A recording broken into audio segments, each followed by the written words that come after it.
what about Brentford then, Duncan? And Tuesday night's 3-1 bullying of Liverpool. Scenes after the final whistle when the DJ dropped Free From Desire, a gala track, and everybody just went limbs, as they say. Even the Sky presentation team, with the possible exception of Jamie Carragher. Yeah, he'd done it in a previous game, hadn't he? I think when they smashed Manchester United. So what goes around. I mean, it's funny because I remember going to Brentford a lot as a Wickham fan when there were fewer fans and they didn't dance in the game. So it's not been a permanent thing, but having a very good season, a very good kind of era, and they tore Liverpool to bits. Liverpool just looked terrified. There was a good piece on The Athletic from Ahmed about how... see him straight away in there with the plugs. Well, there you go, contractual. Yeah. But, but it was looking at the corner routines that Brentford do, and, they've obviously exported set-piece coaches to other clubs across the division, and they're just so good at it. And, with their...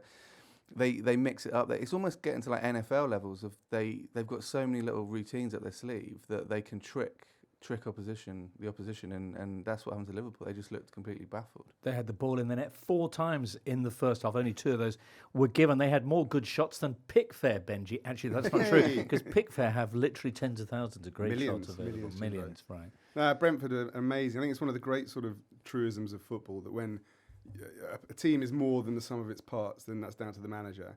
And, ultimately, you look at their lineup, it's unexceptional, and they are playing top-class Premier League football. And their lineup in this game without top scorer Ivan Toney, as they extended their unbeaten run to 6 games, a series of matches in which they have beaten Manchester City, drawn with Spurs, and won at your friends West Ham. Oh, then they'll probably do it again this weekend in the Cup.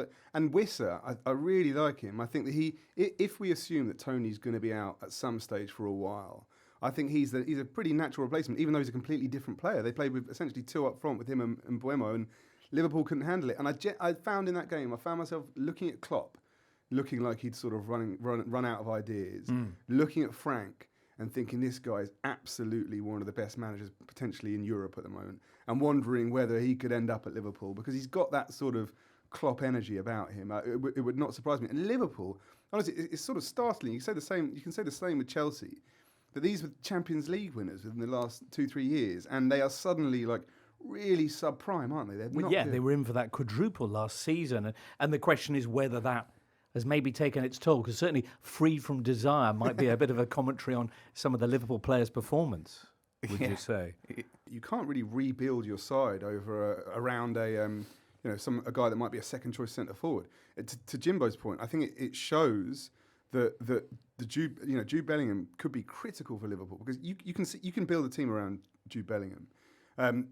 Shoving lots of attacking options into your squad doesn't feel like an identity, a rebuild, a transition. Because otherwise, I'm not sure what this transition is. Where's it going? Is it being built? What's it being built around? Well, yeah, you look at the squad, and if all the players are fit, which is a big ask, but they've got Diaz, they've got Diogo Jota, which he just gets forgotten about. He should be back soon, and then just a multitude of other players. I think people do need to remember that when teams are transitioning, you will have some bad seasons. Like Manchester United, before they started winning the league again in the mid-2000s, the couple of seasons before that, Ronaldo's first couple of seasons there and Wayne Rooney's first season, United were terrible. But to Charlie's point, they did still manage to sneak into the Champions League, which kept them ticking over. But yeah, you're not going to get the seasons like Liverpool had last season and 2019-20 every year. But I think some fans do forget that a little bit. You're transitions right. happen. Does Klopp still have the vim? That's the thing. They're like, you look at the teams that Klopp started with, and they're really bad. They're so average. You've got players like Joe Allen playing for Liverpool, and he managed to go. He's a good player, but he's not an elite Champions League player.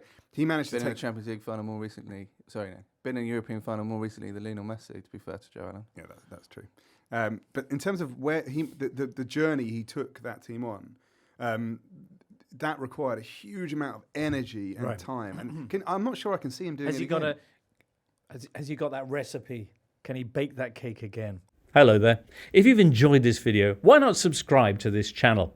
The Totally Football Show podcast is available 3 times a week, bringing you all the football news you could reasonably be expected to care about. We've got views, we've got stats, we've got analysis, we've got some of the best football writers around, And the whole thing is absolutely free. So have a listen on Spotify or Apple Podcasts or all the usual places by clicking on the link below.